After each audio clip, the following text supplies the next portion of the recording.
everyone. Robert Rutherford here. Thanks for joining us on Off the Wall. This is episode number 9. I have Rick Rapp here with Martin Brothers. He's a estimator project manager over there. How you doing today, Rick? Good. How's it going? Good. Thanks for coming in. Yeah, man, no problem. Really appreciate it. Yeah, should be fun. Yeah. You've been in the industry for a number of years, huh? Oh yeah. Tell us how you started. I just started as an apprentice, actually a lather. Back when we had lathers in the area, had their separate union. I started as a lather apprentice. It's 1978. 1978. Yeah. Jeez. Yeah. A lot of people around here still in high school. Yeah. I was. Yeah. See, there you go. Yeah. Yeah. Did you have a family member that got you into it? How did Actually, yeah, like brother-in-law. Brother-in-law was in. Yeah. And he was a lather. Yeah. Back when lathers were kind of like more, I'm trying to think of more, I can't think of the word, but more thought of as a little bit more of the better part of the lather drywaller type conglomerate, you know. Back when a lot of big jobs were run by lathers. Most of your general foremans, you know, back then were high-rise and stuff were actually lather foremen. Yeah, well, you weren't, you were specialized in everything. You weren't just a specialized guy. You could do it all. Well, yeah, right? you actually could. Yeah. If you're in that part of it. And you were trained to be able to do that. Yeah. You know, by these old journeymen. Yeah, well, you know, the one good thing that worked out for me is the company, one of the companies I started with early, instead of employing drywall carpenters to do the drywall, they would do their entire job just strictly lathers. So some lathing plaster companies, all you did was exterior framing and lathing, where I worked, well, it was OCP, Orange County Plastering. That's where you started with Bob Smith. Yeah. Wow. Actually, no, let me take that back. The first few months I was with W.C. Froelich. Mm-hmm. But they would hire carpenters, but Orange County Plastering, Bob Smith's company, they just had the lathers do everything. So and it was good because I learned how to hang drywall. Mm-hmm. So you really could do everything. Learned how to do interior framing, drywall, trim, all the stuff that a lot of other companies would just have the drywall carpenters do. Mm-hmm. Then plus we did the exterior framing, lathing. Yes. So it was good. Learned the whole thing. You served your full apprenticeship over there, or you started with Froelich? Was yeah, but I think it was company? about 6-8 months, and then okay. And then I went to Orange County Plastering. And how many years were you over there? Oh, at least probably 2. I think I turned out there. Mm-hmm. That's a long ways back to remember. Yeah. So you were going to the apprentice school in Maywood? No, I was going to the one in Santa Ana. So they wow, that's a trip. I didn't even know that they had one. Yeah, well, that was 440. Okay. And it was over off like Harbor and I think Susan Street or something like that, in Santa Ana. How long was the apprenticeship back when you started back then? 2 years. 2 years, that was it. And it was a little lax. You actually, learned a lot more on the job than you did, in the apprenticeship at that time. I know there's a lot more emphasis. It's way different nowadays. Yes. Than it was then. Yeah. Which is probably good because there's a lot more facets to this industry now than it was back then. There is, but it's still kind of the same. I mean, there's some new technology out there as far as layout and stuff like that goes. Yeah. You're standing studs up and you're hanging board, and you got some slip connections and stuff like that we didn't have to deal with, or you didn't have to deal with back in the day. Yeah. You put the stuff up and it wasn't as technical. It seems to be a lot more technical these days. Definitely. It's really changed that way. And I think now it's 4 years for apprentices.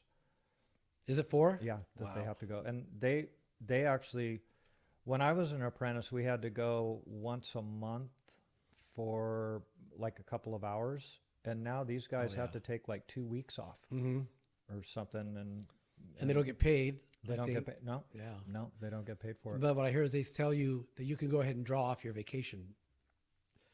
Even though you didn't put the hours in. Well, you could take, like 8 hours worth of vacation, or like if you're off if you say it's a week, you take 40 hours worth of vacation that you've accrued and get paid that week for it. That's what I heard. Got it. I don't know. Got But it. What do you think of these apprentices that are coming up these days? some of them are pretty good, actually. Mm-hmm. Some of them are pretty good. You getting some good ones? Yeah. Good. Yeah. And I've seen some guys, because as with a lot of companies, and I'm seeing it happen. I'm going, wow, some are really good foremen are having to get moved up because we don't have the resources for management anymore. And a lot of these jobs are taking more people to manage them than they used to be. Absolutely. And so we're having to pull guys out of the field that I'm thinking like are excellent, general foremen and stuff. But what I'm seeing though is there's people that are waiting to fill their roles, and they're doing a pretty good job. Well, that's good to hear. So that's good. Yeah, no, it's good to hear. It's good to happen. Yeah, it's happening well. When did you start working for Martin Brothers? Well, like everybody, you work on and off. First time I worked for them was probably 88, Mm-hmm. 87, 88, and I worked for them. I worked with them up to about 91, I think it was. Mm-hmm. I started with them in 88 because I was working for Brady at the time. Mm-hmm. I'd been working for Brady about 4 years at that point, 4 or 5 years. And that's when the whole lather carpenter thing went up, where they were saying, okay, lathers, you're going to have to take a cut, I think is what it was, or join the carpenters union. Mm-hmm. And because we were making a couple bucks more an hour than they were. And Brady was the first company that come out and just gave you a check. Mm-hmm. They gave you the number. Here's who you need to call and join the carpenters union. If you didn't do it in 2 weeks or whatever, then the next Friday or whatever they come out, they just laid you off. Wow. Yeah. But, work was still semi-good. I had a job in 2 days, I think. Mm-hmm. That's when I went to work for Martin Brothers down in Long Beach. And I'd been running work for Brady, and Martin Brothers saw that, and within a month or something, I was like a foreman, lead man guy, until they laid me off. And that's when stuff got really slow in the early 90s. Yep. And so their superintendent at the time, George Flath, tells me, kid, they ain't got nothing right now, so if you can find something, I'd latch on to it. This is the very end of the job I was on, right? I mean, we're rolling game boxes into the trucks, getting done with the job. Oh, geez, you were really done. Yeah. So I had a buddy who, back how this thing is cyclical, I had a buddy who was a superintendent for Orange County Plastering again now. I called him up, and I was working the next day. Is that right? Yeah. So about a week later, George calls me up. Hey, kid, I got a job for you. And I said, George, you told me if I found something, man, to grab it. Well, you couldn't even give me a week. You want to pay me for the week I'm not working? Yeah, right. So, and then that was that. So then you stayed with Orange County again for a little while, and then actually, then I went back to Brady again because they had some work close, and I was back to being like a foreman and with them, and then the '94 earthquake hit. Yep. And we all worked like a crazy fixing all these buildings and stuff. I want to go up to Universal Studios. Mm-hmm. But then I had one of their superintendents and I hadn't gotten along for probably 15 years I'd been in by that time. Mm-hmm. And he was just looking for some reason to dump me, Mm-hmm. So anyway, that goes in this business, this industry. Mm-hmm. So I went to work for Bonus for a while.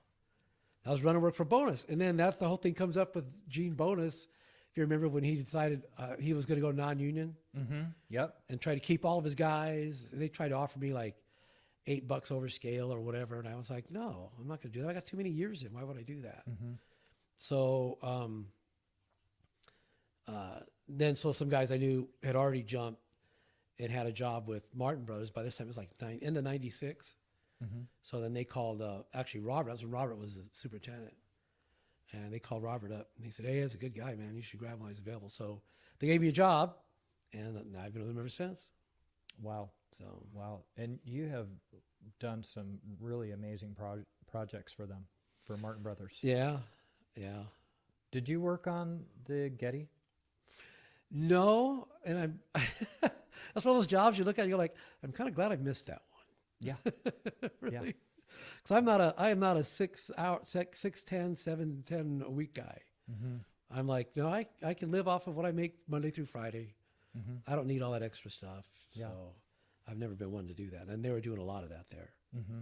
So I was kind of glad I dodged that bullet. Yeah, that was a long drawn out project Yeah. for sure.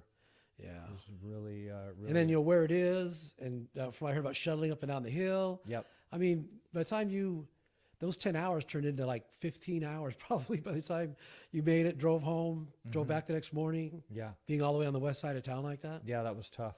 That would have been ugly. That was really tough. Yeah, Yeah. the shuttle thing really sucks. Kind of like when you have to work at the airport.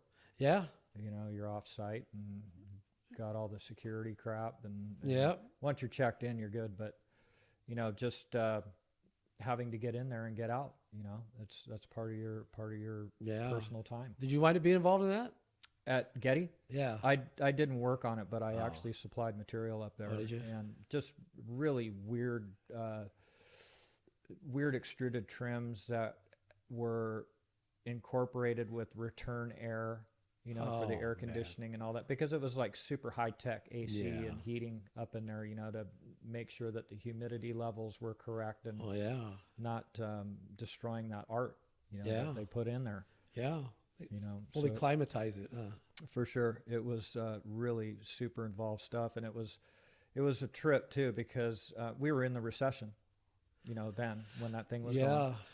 and everybody was really conservative with their pricing. They wanted to get work, and I'm not sure if I should say this, but it Well, you was can always edit later. they actually really did us a favor. So, for instance, we came in on these parts, and I'll just use this as an example. We came in at like $1 a foot.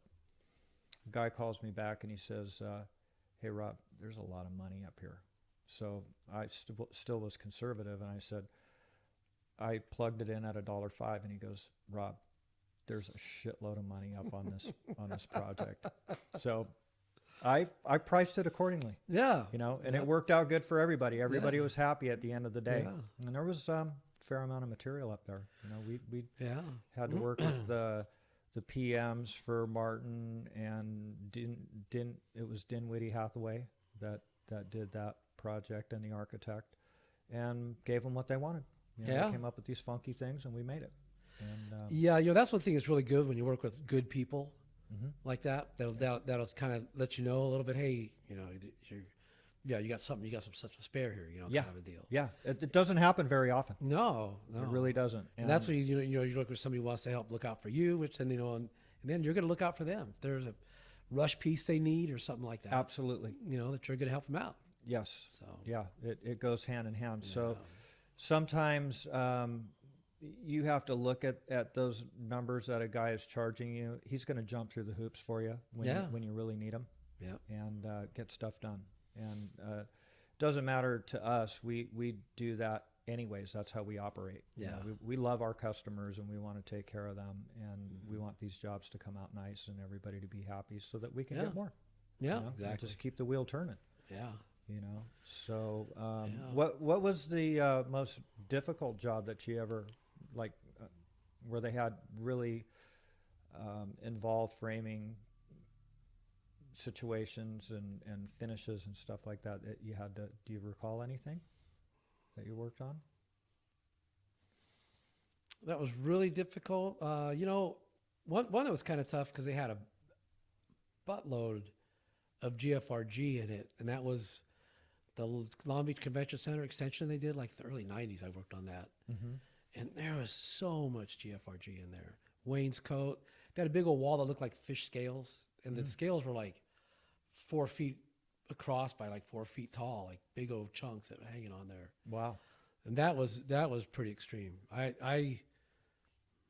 wonder what the cost of this, just that GFRG, parts contract for that was, because it was all over the place. And you were running that job? I was kind of like a lead man on that one at the time. Yeah. Yeah. But really, I mean, if you right now is the biggest challenge I've ever had at the Lucas Museum. Yeah. That by far. I've had some a little bit tricky, small one. One you helped me out on was that ESPN zone. Mm-hmm. Yeah. That was not a very big job. That's where we met. Yeah. That's Yeah. where we met on that Yeah. project. Yeah. Yeah. That was like 2000. Is that how far back that was? Yeah. So almost 20 years. Yeah. Yeah. I hear they're going to demo that thing. I heard they already did. Yeah. They want to build a hotel. So one of the guests that was in here, Bob Heimerl, they do a lot of work at Disney. And I think there was some tax politics and stuff like that, and the thing got put on hold, and they'll work it out. They'll work it out. The city of Anaheim wants that money, and so But I think the thing that I've seen is that there's been a change of mayor and council members for the city, and the new ones coming in, they're not as pro. We'll bend over for Disney, and that's kind of what's happened. Is all this guaranteed bed tax for 10 years that they don't have to pay, and all this kind of stuff. Or 20 years, whatever it is. Some of these new members are going in there and saying, no, well, maybe you can pay 50%, but to have just bed tax free is they're not playing that game. Maybe they haven't been to the Disney resort in Hawaii yet. Got it. Yeah, I don't know. There's so much money in this city. Oh, yeah. It's unbelievable with, Angel Stadium, Honda Center, Disney, and then there's a shitload of businesses in this city. They're is. making a lot of money here. Yeah. They really are. They really are. Yeah, you get back in here, and even the area you're in right here, I've never been back in there this far. I didn't realize all these businesses back in here. Yeah. And all the multifamily that's going on around here. Yeah. It's just incredible because all the multifamily that's going up was all industrial. It was all commercial real estate, and so it's they've got a master plan. I don't know what it is. Yeah, well, they got. I mean, that's I was just talking with somebody today about it this morning. I forgot what it was, but I'm talking about what I've been reading. Now the new people in Anaheim come in, they're working more friendly with Artie Moreno and the Angels. Because the other people Artie was going to shop around the new stadium somewhere. Yeah, but they were talking now, about Long Beach. Yeah, but Long Beach was talking about Long Beach. Angels were talking about the old Tustin Marine Corps place. Great park area. But anyway, so now they're more Angel friendly, and they want to team with him now to try and develop a lot of that parking lot because they're looking to not the same thing, but kind of like a mini LA Live type atmosphere because you could tie in. You have Anaheim Stadium, and then right across, it's the Honda Center, and then you got the Arctic, whatever that train station. Yep. So everybody can come training in, and then just have the whole thing. You can do it all at one spot. Sure. So they're really kind of like looking to. I think years ago they called it the Platinum Triangle. That's what it is. Yeah. We're in the Platinum Triangle. Yeah. Right now. So they want to pour money into that and kind of keep that dream going. Probably now it helps that the economy's good and everybody's sure everybody's paying a lot more in taxes. Yeah. Exactly. They're getting it. They're getting it for sure. Yeah. It's a good place to do business. I mean, the location here is dynamite. So you feel you've been treated well from the city? They don't kind of screw you over property No. tax wise and shit? No, they're pretty fair. Yeah, they are. Now, especially now that they've run all the homeless out of here. I mean, we were getting invaded. Oh God. It was invaded. From the riverbed? Yeah. Oh Yeah, it was bad. I know. It was really bad. And I don't know where they went. They should, I think that they should put them on some of this military land. We're paying for it. They have all the guards there. Like the Naval Weapons Station over in Seal. Yeah. There's a lot of land there. Yeah, there it's is. patrolled 24/7. Armed machine gun guys. Watching that. Keep them in line, right? Yeah, right. They would. Set your tent up and do what you're gonna do. Yeah. Get out of line, and we may have to take. Yeah, but care they of won't that. be able to get any drugs in then over there. Yeah. That'll really mess them up. They probably let it in anyway. Yeah, somebody will get them in. Right. Smuggle them in. Yeah. Yeah, that was a bummer because my wife and I used to ride our bike along the riverbed. Mm-hmm. We put them in my truck, go over down by, there's a little park right in Santa Ana, just in Santa Ana from Garden Grove. And you park there and get right on the riverbed and ride it all the way up past Anaheim Stadium, ride it back, on a nice Saturday or Sunday afternoon or whatever. And they start moving on. I go, no, it's not me, man. I ain't going down there now. Yeah. No, it was really sketchy. And I think what really got their attention was, they were backed up against the stadium. Yeah.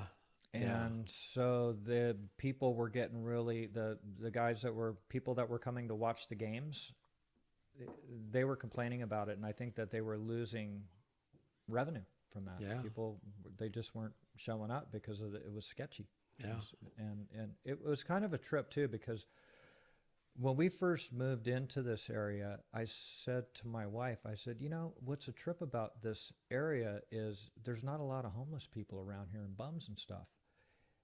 And when we moved in, there wasn't. Yeah. And, you know, because usually when you get into areas where they have these stadiums, there's a lot of homeless people, Yeah. right? And Yeah. so then 3 years later, it happened. You know, Oh, then it started. Yeah, and it got out of hand. But they moved them somewhere, and I don't know where that's at. Yeah. Well, I'm really glad that whoever was the county, whoever took charge of that, I'm really glad that they didn't, cave in to all the pressure from like special interest type groups, that feel sorry for the homeless and all that kind of stuff. I mean, I'm not one of those people because I think you choose what you choose. Now, some of them have mental problems, and that's understandable, but I think a lot of them just, they don't want to be a part of society.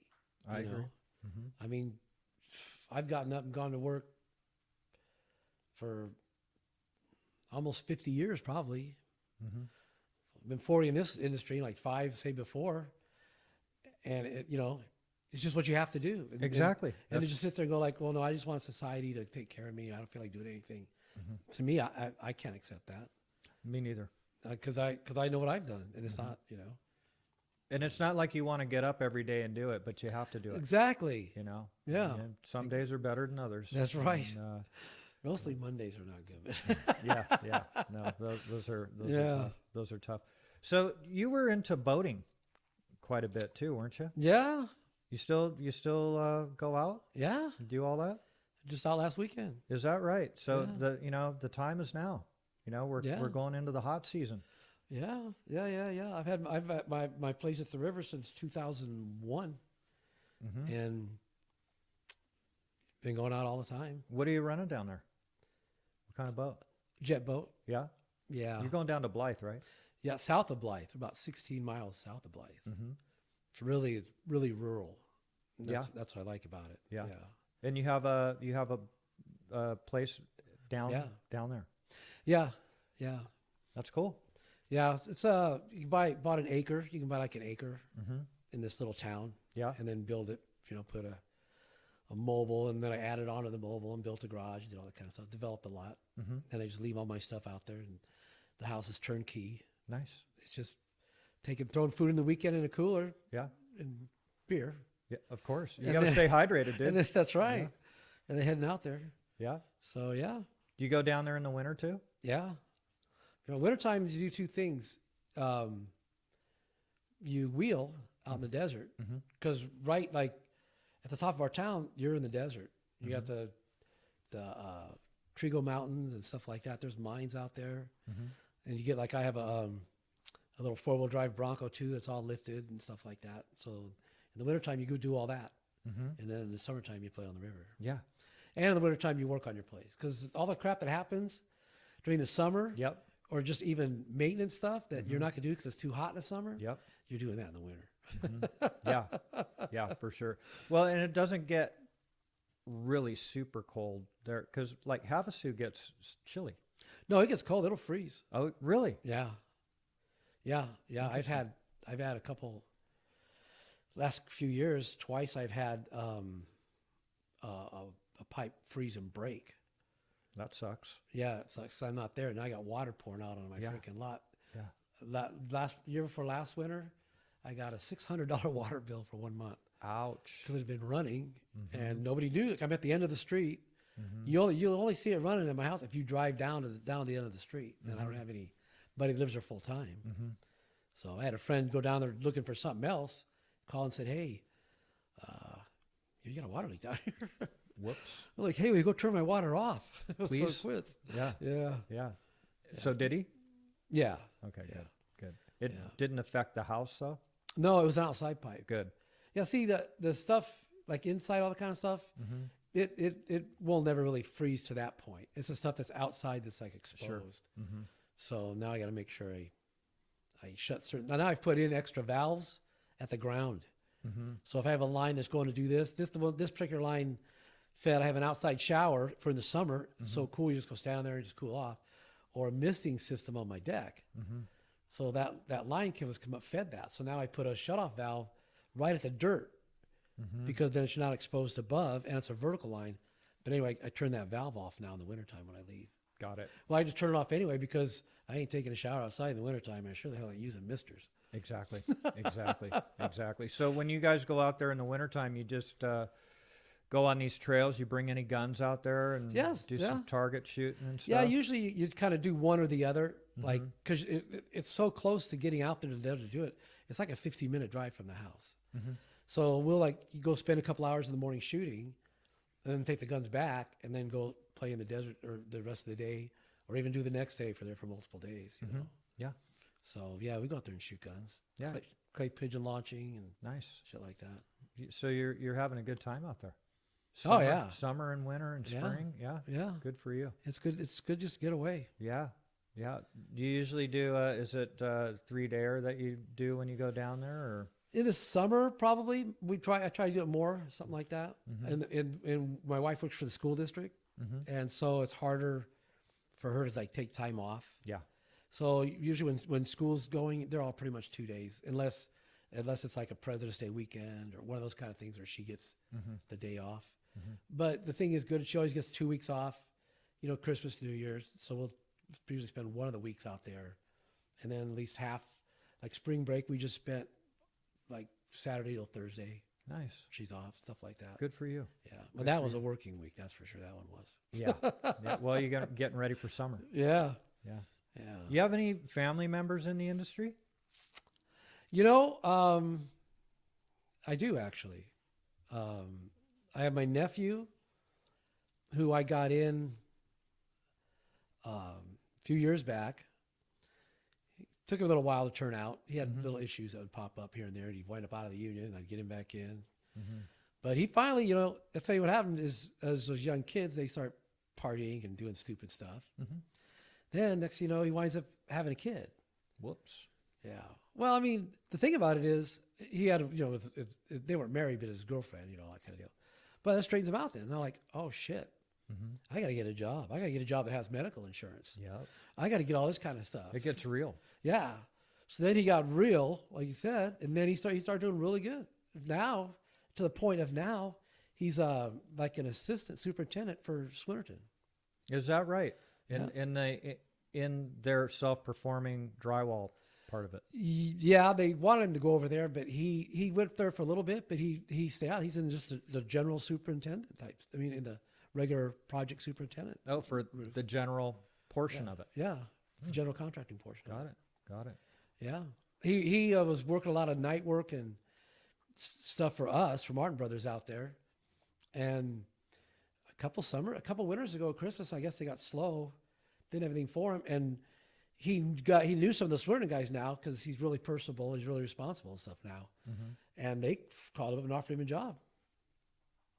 That's good for him. Yeah, good for him. So he grew up and the baby got him. Now in he's line. got 3. He's got 3 of them. Yeah, so wow. now he's really in line. Yeah. But he's done really well. He's been really responsible. They had him do a lot of night work, like at the airport and stuff. And he had no problem. He didn't, whine about it. His wife didn't work, which helped because it wasn't like they were trying to figure out, daycare. But yeah, he just been really responsible with it. Put it like priority number 1, and Good. it shows. That's good to hear. Yeah, Good to hear. Yeah, and then I got my my nephew-in-law, my brother's daughter's husband, a job about a year ago with Martin Brothers as a project engineer, and he's doing really well. Good. Are you working with him, or did they have him in a different? He's on a different job. Got it. But I'm hearing he's going to be done about 3 months, and there's been talk about putting him on Lucas. So we'll see how that goes. Yeah. It's, he had a pretty decent background. He'd been working for a general contractor as a superintendent, project engineer, project manager. It was a small company where they would do strip mall type build out stuff. So they have one guy, he'd be, trying to make sure, watch the electricians, watch the plumbers, all that coming in. So and manage the job and just do all that stuff. But those kind of jobs are small if you can do that. Yeah. Yeah. So- You don't need a city block of trailers Yeah. to take care of it. Yeah. Sure. You guys have a big trailer out there at Lucas, huh? Not yet. Not yet. We're not going to be actually on that job till probably the end of this year still.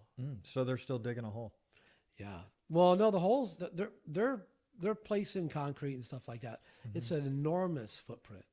It's like 2 square city blocks almost. Wow. That's amazing. It's an enormous footprint. Yeah. And so, because there's all these parks and underground stuff, like, you know, you have like this much land and this much of it is a museum. And then there's all this underground service stuff. And then there's a park with water fountains and all sorts of stuff, you know, that all, you know, involved in that whole area right there. Yeah. It's its own little city. Yeah. Kind of. Yeah. In that Yeah. area. Yeah. And they pluck it right next to the Coliseum. So that's going to be really good for on game days. That's going to be a total nightmare. A total nightmare. Yeah. Yuck. When you started in the trade, who got you into it? It was my wife's at the time girlfriend's boyfriend before they got married. They're married now, but it was right when they were dating for a little while and stuff. Yeah. And he was a lather. Yeah. And what did you do before you started lathing? I was actually managed a carpenter shop. So Young guy managing a carpenter shop, carburetor. a carburetor shop. Yeah, Got it. See, Got I it. grew up in gas stations. My dad owned gas stations since I was like 12. So I was already working on cars, working on my own cars, ripping motors out, doing all that kind of crap. Yeah. So then the oil thing came in like the late 70s, mid 70s, where they're doing gas rationing and all that kind of crap. And my dad finally said, screw it. You know, he got out of it. He got tired of fighting with them and stuff. So this carburetor company that would come, there's a shop that would come to your, like if we were going to do a complete tune-up, which means carburetor rebuild, everything, you'd call these guys up, take the carburetor off, they'd go over, pick it up, go back, rebuild at the shop and bring it back within like 2 to 3 hours. Oh, wow. So you could then slap it back on the car, complete your tune-up, plugs, all that kind of stuff, and have a complete tune-up that then you would charge, you know, for R&Ring the carburetor and markup, obviously, on the rebuild. So I knew them really well, and when my dad's going out of business, they offered me a job. And I went, yeah, why not? You know, they paid decent at the time. And so I worked for them about 3 years, and then it's kind of a thing you could see if the 2 guys owned it, like 6 employees, you know, type of deal. You could see, I mean, I'm stretching this out. I'm at the end of what I'm going to be able to do with this, financially wise. So then this opportunity came up to go into construction. And I went, yeah, sure. So Good for you. jumped at it. Good Yeah. for you. My first raise as an apprentice, I was already making more than I was making at that carburetor shop. So it was That kind was of good incentive. no brainer. Yeah. Yeah. Well, that's what happens with a lot of guys that get in. You know, they start making some, you know, especially back then. I had one of the guys in here, he was making like $11.50 an hour. He was going to college and he thought he hit the lottery. You know, Yeah. he was making like $11.80 or $11.50 an hour. And he was like, I'm not going back to school. I'm making good money. I think scale was only 12 or $12.50 an hour for journeymen when I got in.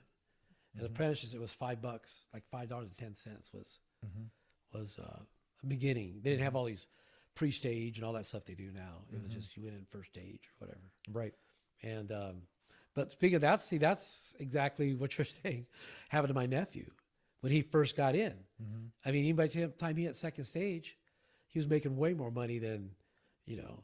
So he started living with his sister down at Huntington Beach. And then, you know, when you're young and you got all these friends that are just losers or whatever, they go over and they start, you know, hey man, let's do this. You got all this money. Hey man, let's buy some of this shit.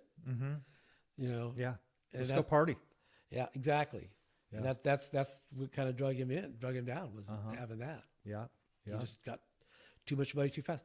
It's not any different from these kids coming out of college that are signing these MBA contracts when they're 19.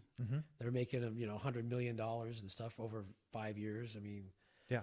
they actually have classes and seminars to tell these kids, look, these are the people who are going to come after you. This is what they're going to be expecting from you.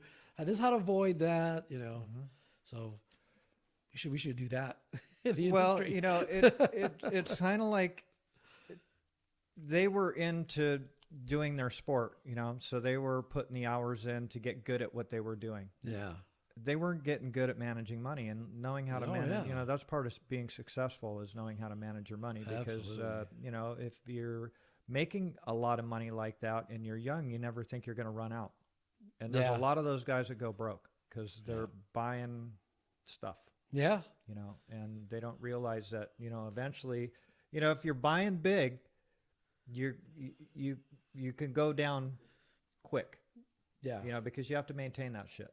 So it gets it's a rude awakening, and that goes for whether you're in sports or in anything. In anything. If you're making money, you can go sideways quick.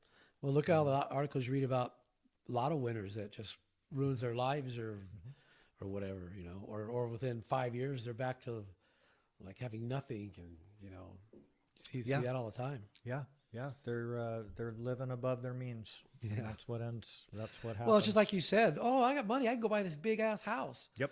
Okay, now you got to furnish it. Now you got to pay the utilities. You got to pay the property taxes. You got to do all that stuff. Yep. Insurance, you know, cover all that stuff. Yep. And that's annually, not a one-time shot. Exactly. Like the house was. Exactly. So. Exactly. It's kind of a cruel joke.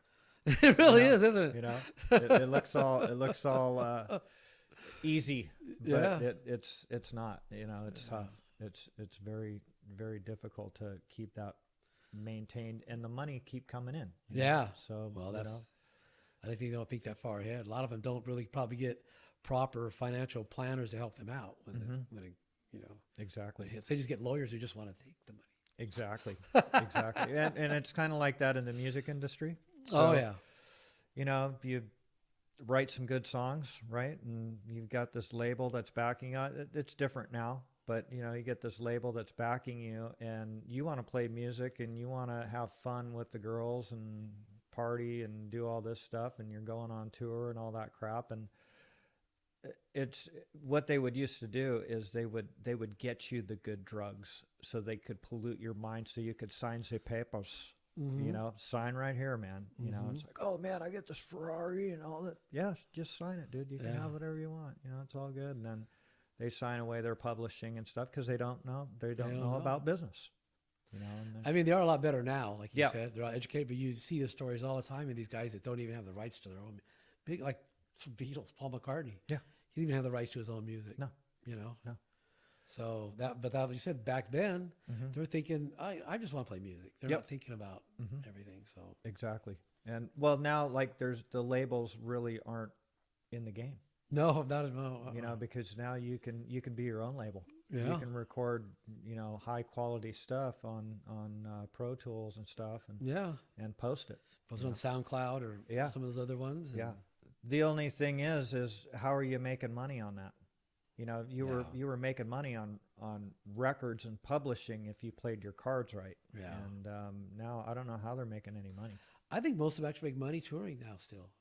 I think that's where they make most of their money. That's why you still see some of these old bands, you know, out on the road. Because that's, like you said, music is so available now on so many sites, file sharing places and stuff, that's, I think, why they're still out there hitting the road. They're running out of dough, bro. Well, and then you get these guys. I mean, look at the freaking Eagles. They're charging like $300 or $400 a seat Yeah. for some of their concerts, and people are paying it. Yep. So you know that's rolling in. Well, you know the 100's the new 20, right? You know? Right. Right. break- I think so. You break out 100, it's gone pretty fast. Yeah. You know. Yeah. So it's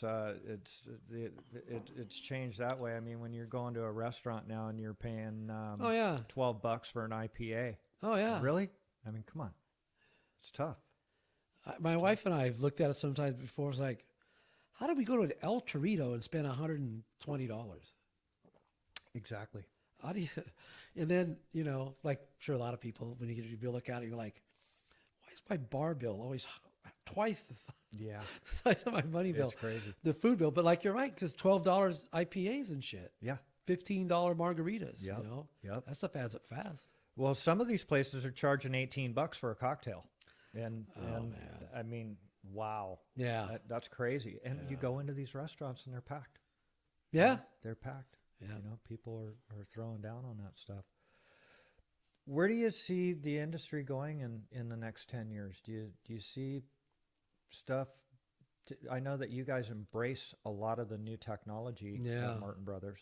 You know, you got the green screen stuff going on over there. And Yeah, they got the cave going, which is a 3D, like immersion deal where you can, actually walk into the buildings once they're modeled, walk through them. What I see is happening now that we've been working with different people. In fact, Martin Brothers, I don't know if it's married somehow or if it's a separate entity that's going together with, but we're really big getting into the virtual stuff. And I know from what I've seen, we've got it's to the point where fine tuning the leg where you can like frame without even pulling a tape out. That's amazing. Because you can just look at that ceiling up there, and there's a line that shows you right where the track goes. So you just match the track of what's showing you, shoot it down, and then all the studs are lined up right here like this. So you just grab a stud, you put it in, you line it up with the thing, and you put the screw in it. It's all right in front of your face, everything. That's amazing. Yeah. Have you worn that thing yet? Yeah. I test drove it. Yeah. It's pretty crazy. Yeah. So how many feet a day do you think you could get up? Well, I don't know. I mean, it's got to be twice what you normally would if you're not Right. even pulling your tape out, right? Yeah. Yeah. Yeah. That's amazing. I would say somebody, right now, 50 feet a day is a good thing of like a framed wall. So I mean, maybe even 100 at that point. Wow. Of course, once again, depending on how cut up stuff is, but still, even cut up. The thing about cut up most of the time is making sure, like if you got to turn on a column, you're making sure it's square and everything else. You don't even have to do that. You just look up, it's square. You just match the lines again. Yeah. So, and for laying out on the floor, you just you don't even have to snap lines. Yeah, I The hear track's all on the floor. It's on the floor and it shoots it up on the deck. Yeah. Well, I mean, it's on the floor in your glasses. That's amazing. On your what do they call those things? I'll call it glasses for now. Yeah. Yeah. On the lens. Uh-huh. But it's on the floor. You just match it up, marry it up. How do you see where the hell you're walking when you're wearing it? It's transparent. It's like translucent a little bit. You can see it there, but you can still see. Like you can see through it. It's not black. It's not blacked out. Got it. That's amazing. It's pretty amazing. That really is. I watched a demonstration they did because there's a company that was looking into it that did prefab walls out of wood. And they had all these studs pre-cut, probably for like a 8-foot wall. And out of wood, right? So they had a drawing for this section that had a window in it. And it had, like say a 4x6 header for the window, and then the sill piece, and then double studs for the side of the window, and then a couple studs, then the end studs, like a paneling, the long for the top and bottom. So they set a bunch of tables up in that room, and they filmed it, and had two guys go in there and actually take the wood was pre-cut because of the way this environment of this industry that's doing this, they have the wood pre-cut. But they would have to take, okay, here's the long bottom piece, look at the print, lay out where these studs go, lay out the other thing, get them in place, measure to put the header in where it goes for the window, measure where to put the sill in, fill the cripples in, all that kind of stuff, right? Yeah, these two guys do it. It took like 15 minutes or something to do that wall section. Wow. Not even more. Just that little bit. So they cut other studs again, and they painted colors on them. Different colors represented different studs placements where they go. And that program went into the lens. So I watched the guy then do that same thing by himself in like 8 minutes. Is that right? All the stuff, the lumber was stacked on a board cart, color coordinated. You looked at the thing, because I looked for a minute, and you could see all that, but it was color coordinated. So this stud goes right here, boom, boom. This stud goes right here. There's the header, boom, there it is. He just picked them up and just nailed them in. Didn't pull out another tool. And he did that in like, I think under 9 minutes, something like that. And that's what they're trying to show. And this guy did those jobs, took those two guys like 15, 17 minutes, whatever. He did it by himself in less than 9. And that was kind of showing that company that was doing this prefabbing, look, this is what you could do. Pretty interesting. That's good, but it's bad. I know. You know what I mean? I totally agree. Because it's You're taking away jobs. You're taking away jobs, and the thing that is a trip is technology is awesome, but human hands need to touch shit. Yeah. You know, it to make it self-sustaining, right? Yeah. You know, Yeah. you're putting bodies on this stuff, and they're making money and they're spending money. You know, so when you have this technology and you're taking this away, you're actually taking some of the skill away Yeah. too. You know, because Yeah. You're going to ruin what could be a skilled labor workforce is going to not be that anymore. right, and craftsmanship Yeah. as well, right? Yep. Yep. You know, so it's good for the owners of the buildings and the contractors for the liability of workman's comp and Yeah. stuff like that. Yeah. But in the big picture, I don't know if it is good because again, you know, you need to have bodies on the floor to touch this stuff. It's got to be touched, and that's one of the reasons why China has a lot of technology, but they have a lot of labor, and that labor is touching product and packaging it and putting it together and assembling it and stuff like that, to where we're kind of getting away from that. You know. Yeah, and a good point is some of the stuff I've seen, like videos of, like, say, those Amazon warehouses where they got robots pulling product off the shelves, stacking it, driving it around, going over and delivering it. You know. Yeah. And like you said, I mean, those are jobs that Mm-hmm. it'd be one thing if other jobs are being created, maybe Mm-hmm. within some kind of a workforce where at least somebody can move to. But when you're taking jobs completely out of society, Yeah. then that like you're saying, that could be a problem. Mm-hmm. Yeah. That's kind of a weird experiment right now. Yeah. You know, kind of like when we started buying shitloads of product from China, and Walmart came in, and Walmart was owning some of these companies that were making these products in China. Okay. Oh, really? And what they did was they came into a lot of these small towns where you had your hardware stores and your grocery stores and stuff like that. And those guys came in and they squashed these towns. Yeah. You know, and all these little businesses went out. And I used to say that, you know, I didn't think that we would see it in our lifetimes, but it's here right now, to where they've taken a lot of jobs away from people by subbing it out to another country. And again, it's the human hands that need to touch it to make it sustain and keep it rolling in that direction. And the thing is, what's beautiful about America is you can be whatever you want. You can, if you want to have a lot of money, you can work your ass off and sacrifice, and you can make a lot of money. Or you can live a great middle class living by being in the trades and building stuff, putting it together. Or you could be, it's all in what you want to do. You can be whatever you want to be here. Yeah. That's the beauty of this country, you know, to be able to do that. So it's kind of a accelerated experiment that has happened that I really didn't think that I was going to see in my lifetime. I thought my kids would be seeing it, but it's here now. It's here now. And the thing is, the way the technology is moving, what it took 5 years to get to is only probably take 2 the next step. Exactly. You know? Yeah. But, you know, the one good thing, like I think you mentioned about, you know, making a good middle class living in the trades and stuff like that.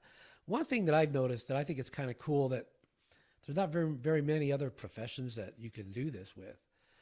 And that's how much you can later go drive by somewhere or something and go tell your kids, or I built that thing. I worked on that. Look at that building over there. Look at this concert hall over here. You know, look at where you can go around and see these things, fruits of your labor, if you will, later. Yeah. Where there's really not a lot of jobs you can do that. You're absolutely right. And it is kind of your legacy, you know, because your hands touch that. You know, you put some sweat in there, you drop some blood in there, you know, and that is rewarding. Yeah, no, it is. It really is. It is. It's kind of cool. It's kind of cool. In fact, one of the guys that worked for us, the first job he ever worked for me on was in Beverly Hills back in like '98, I think. And he's kind of moved up now, and he was going to look at this other job in that same area.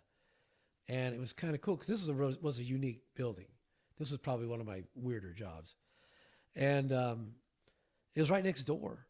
So he got on the corner, because this building was on a corner, and took a picture of it now and sent it to me like 20 years later. And it was so cool sitting there looking at that picture, like, Yeah. wow, yeah, I remember that. Yeah. That was a crazy job. It was a fun job, you know, but wow, that's pretty kind of, that's pretty cool. Yeah. Yeah. And the more difficult they are, the funner they are. You know, you got to think. Yeah. you Yeah. know, get that stuff done. And did you work on the concert hall, the Disney concert hall? Only towards the end, kind of, but just like doing pickup, fill-in work, stuff like that. I was probably must have been, if I could think of what year it was, I could probably tell you what jobs I was in between, but I'm sure I was filling in because I was in between jobs. Yeah. How about panel systems? Are you guys getting into that type of stuff? Yeah. Yeah, we did the Transformer ride, Universal Studios. And they, schedule-wise, it was good. They would rather we panelized the exterior. So we used a yard here in Anaheim and built these big plaster panels that were probably 32, something like that, feet tall when they're upright. I think about 9 feet wide. And we framed them, sheathed them, lathed them, plastered them, colored them, finished them in Anaheim, and then trucked them up and swung them and like landed. About the first half of the building coming up, there was an existing building they were utilizing that was concrete, poured in place, concrete rebar, all that kind of stuff. So these panels, then they came in and put a steel structure within that base of the concrete. But the concrete is probably about 12 feet tall, I'm guessing. Then put a taller structure. Then we came in and set the panels on that concrete stem wall, basically, and tied them into the steel structure that's gone up. And the thing that works so good about that is we did all that work, here, got them up, and that exterior was in place as far as, quote, dried in a really short period of time, which allowed the work inside to start, ramping up once you do that. And it kept them from having to put any kind of scaffold up around that thing, because we did the whole thing from landing them, attaching everything else from inside the building. Yeah. So it's pretty cool. That is kind of strange that they put the finish coat on it, because a lot of times, when you're transporting those things, they may crack. Yeah. No, there was a lot of thought put into that. They were engineered to kind of withstand that. And not only that, our biggest thing was lifting them, Yes. because we didn't want to flex. So there was extra engineering put into that. And we didn't have any of them cracked, put them in place. Now, we had few cracks after they sat in place for a while. We think that attributed to they didn't have the structure solid at the time that they scheduled us to get those in and wanted us to get them in. So we think there was some movement in there. So we repaired some of them. And we also think there was a problem with the lath. We were using this lath. It was kind of new at the time. Structural lath. Have you heard of that? They had some bars that were heavier than they should be for their structural part of it. And we think we had some failures there. Now, from then, which was probably 2011, now their lath, they've done a lot of, take from probably feedback from other people, not only us, they've kind of reconfigured a lot of their products now. So we think that might have been a problem, but it wasn't that big a deal. If we did put the color on, then that would be back to scaffolding the side. And that's what they were trying to avoid. Just schedule-wise and everything else. Yeah. So, that makes sense. And it went ahead. I mean, if there was any little issue that a couple of the issues we fixed that cracked, whatever, we were able to do off a boom. So, Yeah, better than staging the whole thing. Yeah. That's for sure. Yeah, it worked out pretty well. In fact, they called us to look at doing these guys that worked on that job now work for that general contractor, worked for another contractor, remembered it, had a similar thing come up and call us and ask us to take a look at that, possibly doing that for them. The same way, because they remembered how well it worked for the schedule, and it just worked good. So, but Did you run that panel operation? no, I was a project manager at the time. Now Got it. we had a general foreman and then another guy foreman that Carlos Flores. You know Carlos. Yes. Very Yeah. sharp. He's going to be a guest. Is he? Yeah. Yeah, no, he put all that panel and stuff together at the yard and ran all that, and landed them, helped him up with the spreader bar system we used to lift them up, and he was really really well involved, with that. He's a sharp guy. He is. Good guy. He is. He's been. He's one of those guys I was bummed out. Like I was telling you that when they moved up, I was like, no, not Carlos, but I think he decided he has more fun in the field. I think he's going back. Is that right? I think so. Yeah. Which is good for us, good for the rest of us. Well, those guys are making you money. Yeah. You got to have them on the Yeah. ground out Yeah. there because they're money makers. Exactly. And that's my whole thoughts. Like, really? I mean, I would almost, because it's the thought process, which is good, promote from within. These people know your system. They know what you like to do. It's a lot easier to do that than bring something totally new from the outside. And a lot of people, if you're going to bring in from that, may not have a lot of background in the field. That's the thing that's kind of kept me where I'm at with this company, is how much I can be relied on at times for field knowledge. Yes, That a lot of these estimators they bring in that have never been in the field or whatever, exactly. it takes them a while to catch up on products and how things go together. But no, I get people coming to me kind of regularly asking me how this should go or that should go, so it's helped me out a lot. And that's one thing that was working in Carlos's favor. But I think he just decided that, it's more fun.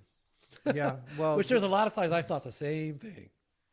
the office isn't for everybody. No, it isn't. It's a totally different gig. Like you're going to the same place every day. Yeah. A lot of guys don't like to do that, and that have been working in the field for a long time. And Yeah. he's still in great shape. Oh, yeah. Too, Yeah. And so as long as he can get around on the job and he has all that knowledge, so you can't take that away from a guy.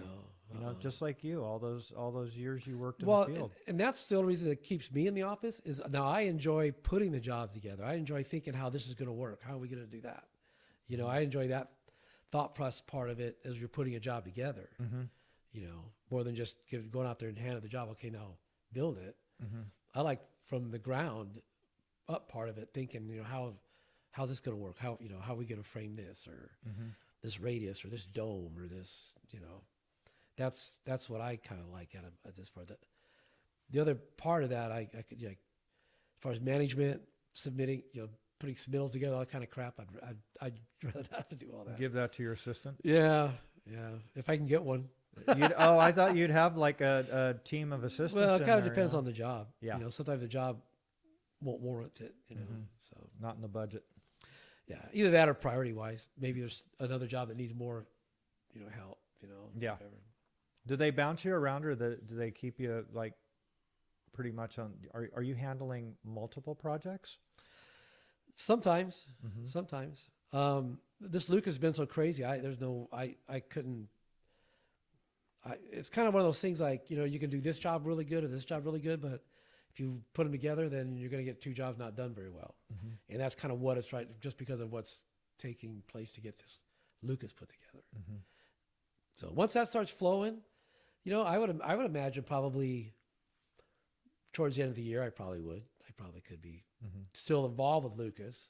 Be past the design and estimation stage, more into the construction stage. Right. Where then I would probably be able to, still keep something, my hand in this side of it, but still look at other jobs. I would probably need more to do. Sure. Basically. Sure. Hey, is Mohammed still involved in the company? Yeah. Is he really? Yeah. Wow. Because there were some big changes in there, with ownership or Yeah. management. Yeah. But he's still the owner. He's still, Is he? yeah, he's still, I would say majority. I know some of the other guys that now have kind of come in as part owners. I think there's 4. I think there's a total of 4 now, counting Muhammad. Is that right? Yeah, but I know he's still the main guy. Does he come in every day? Yeah, well, he's in town. I know he travels sometimes and stuff. Yeah, but he's He's in it. hands-on. He's in the game. Oh, hands on. Hands on. We have a system very kind of where we're really ahead of the curve on this one. Is we've had a system in place for a long time for time and all internet type stuff, where we've had an IT guy for like at least 10, 12 years develop all these programs, how we can track jobs and stuff like that. Mm-hmm. And in within that is the way you can track costs within the company or whatever. That if you're like people like Mohammed, Robert, whatever, they can look on their phone and see what jobs where they're at. And Mohammed, even if he's not in town or whatever, he's either checking the internet, checking his phone. He keeps tabs on it. Yeah. It's good. Yeah. Yeah, keep everybody accountable. Hey, he's been in a high position there for a long time. Yeah. He really has. I mean, I would say at least 20 years. Oh yeah. Yeah. He has been. When I first really kind of starting probably 97, 98, Mm-hmm. I ran a job he was still the estimator project manager on. Is that right? Yeah. Well, if there was a question, he was the guy I'd call. Mm-hmm. Stuff like that. Mm-hmm. And so that goes, I mean, that was, like I say, 20 years ago. Yeah. Yeah. I probably even longer than that. Does Dick ever come by the office? Yeah. Does he? Yeah, he comes by. In fact, you know what? We had about a month ago. Did you ever know Jerry Sherman? Yes. About a month ago, he was in town because he lives in Hawaii now. He was in town, so we had a luncheon at the office just for everybody to meet. Dick was there, Bill was there, Oh. and Jerry Sherman was there, Mm-hmm. all from the old days and stuff. Yeah. Well, Jerry's the one who got me on that Getty. Oh, really? Yeah. Oh, Yeah. good. He was a big cheese. Yeah, no, he had a corner office. Yeah. Yeah. Yeah. Yeah, he's a nice guy. No, it's cool seeing him all, Yeah. But I still see Dick come by the most. I haven't seen Bill in a long time, but I've seen Dick. I mean, even if he may have come by sometimes I'm not there, but I see him probably at least every couple months. Oh, is that right? Yeah. Good. So he's still interested, and Yeah. he hasn't. It's not like he's on an island somewhere. No, either, no. he's- I think he's one of those kind of guys that he still enjoys, kind of like checking in, see how it's going. I want to have him on as a guest. Yeah, He would have some great stories. I just need to know how to get a hold of him. I was gonna say I don't have his number. Mm-hmm. I bet you somebody Robert would. Yeah, Probably. I would love to have him on as a guest because he has a long history. Oh, yeah. in the game. Oh heck yeah, man. And some of those older guys, they want to see these episodes before they step in. Yeah, To right. see what how it's put together. And Well, stuff. guys like it was still a little bit that way when I got in, but guys like Dick, they were in construction when it was the wild west. Yeah. I mean, it was a wild west. Mm-hmm. I mean, and it still was. I mean, I look at some of the stuff that we did on jobs. When I forgot in that these safety people now, they'd stand on their head. I mean, they would be so I freaked know. out. I know. Yeah. Well, yeah, you would know. Yeah. And it's like I'm like thinking like now it's like, but you know what? I don't think there was any more injuries then than there are now. I don't think there was either. I really don't. I don't remember anything really crazy happening because some guy didn't have the proper personal, Right. protection equipment, whatever the frick they call it now and stuff. Dude, we didn't even wear Hard hats. hard hats or glasses or anything. No. You You know? know, so I told him, I always told guys, you chop saw. You know what my safety glasses were? Turn your head, Yeah. right? And you get an earplug or a cigarette butt that you found on the ground for an earplug, and you put it in this here so a spark wouldn't fly in there as you got your head turned. And that was it. I mean, that was it. Yeah. And so that's part of the production now. So you're not, Yeah. that cuts down on your production. Yeah, you want to be safe. Oh, yeah. We tried to stay safe when we were out there. Yeah. Well, nobody goes out there who wants to intentionally get hurt? Exactly. The whole thing was you want everybody to go home that day, Right. with all their fingers. Mm-hmm. Yeah. Well, out of all the years that I was in the field, I was never on a job where there was a massive accident. Where No. there was ambulance coming out or somebody fell off or fell down in through a hole or something like that. Yeah, me either. And I spent all of my career mostly in core jobs, core and shell. Mm-hmm. I mean, I would do a TI job once in a while, but I was mostly core and shell high rise or core and shell like 5-story multiple building type shit, to where it was open shafts all the time Yeah. and things like that. And Yeah. Yeah, I can't remember. You know, I anything. still don't like to walk on any plywood or covers or anything like that. It's just kind of like tuned India, Yeah. you know, from those days of being out there. Yeah. You don't ever walk on a piece of plywood, Yeah. you know, because you don't know if that sucker's going to fall in. Well, unless so. you put it there yourself and you know that Exactly, there's, you know, exactly. 2x4s or plywood Yeah. or whatever. Under Yeah.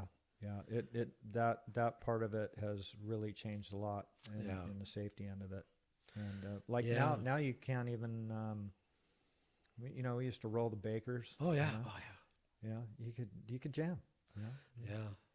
But you know, but see, part of that is kind of funny too in a way is that those kind of things, you know, they become like, you know, the mother invention type thing. Mm-hmm. Where now you got these Perry companies or offshoots that are making these little clamps and things where you can lock the wheels. Yeah.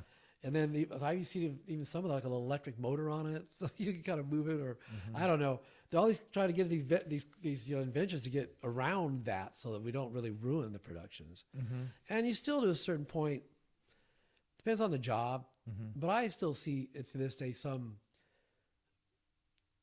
general contractors, safety programs, or personnel kind of realizing and kind of like turning their head a little bit on it, not being that crazy about it. Mm-hmm. I mean, if you're on a little roll and fold, you know what I mean? Not Yeah. like if you're on the top of a 6-foot Perry, well, obviously not. Mm-hmm. But little roll, I mean, they want you to lock when you're up the first step on a roll and fold. You're right. Right. You know, that's kind of stupid. Yeah. Yeah. But yeah, I mean, as far as, you know, the whole tying off and Yeah. all that stuff, you know, Mhm. was not nearly close like it is today. No, it was very loose. Yeah. You didn't have anybody with a clipboard coming around. Oh yeah. and No. checking you out. You No. know, all that stuff. And again, you know, there wasn't a lot of injuries. There was, you'd have back injuries from guys, you know, picking up sheets of board and twisting a little bit the wrong way. You know, that happened. That happened. That but could happen today. absolutely. You know, they don't have any safety bullshit in place for that, right? Yeah. You know, that's all. You know, the one thing they do though, which I think is, I don't know, I think it's a little bit off the hook, but you know, they have these calisthenic type things now Yeah. where your crew's got to get out there a half hour every morning. Mm-hmm. How do you fit that into your production? You literally have to take and go, okay, here's my job, here's my estimate. Okay, 8 hours. I got to take every Mandy I figured and nick it a half hour Mm-hmm. because I'm only going to get 7.5. I mean, shit, the way it is, you're only going to get 7.5 anyway. You're only Now gonna you got to get go down to 7. Yeah, you figure 7. Yeah, you yeah. know? When I figure stuff on all my, I only figure I'm getting, you know, with all the piss breaks and all that bullshit. Yep. You know, it's like realistically your real production is 7. Yeah. So it's, but yeah, I'll throw that in. the exercising, you know, and you got to stretch out, get your stretching in, you know, that's trippy, Yeah. very trippy. I mean, you kind of see the theory behind it in a way because just what you're talking about in a way, if you got there stretch, then maybe you won't twist something. Mm-hmm. But I'm thinking once you're there for the first half hour to an hour, you're probably loosened up anyway just from working. Yeah, exactly. So Exactly. it would have to happen in those, theoretically, I would think anyway, the first half hour or so. Mm-hmm. You know, Yeah, I agree. unless you're one of those guys we've seen that just walk around the job looking for nothing to do. The one with the clipboard, Yeah. you know? So, Yeah. yeah. Rick, you've had a really interesting story, and I think Oh. people are really going to want to see what you had to say. And, you know, it's great to hear, you know, how stuff was back in the day and where it is now and Yeah. where it could go in the future. You know, you had a really interesting story, and it sounds Well, like you've had a thanks. really great career in the Yeah. industry. I've had a good time in it, looking Yeah. back on it. Yeah. You know, I can't think of too many negative things. I actually wish I could have worked with you when I was in the field, because I think we would have had a good time. Oh, yeah. You know, out there, you know, kind of come from the same generation. You Yeah. were ahead of me on it, but yeah, I got a taste of those days, you know, and it was fun. Yeah. I met some cool guys. A lot out more there. fun than I think it is now. Yeah, yeah, it's really different. All right, Rick, thanks a lot All right. for coming in. You got it, Rob. Thanks. All right.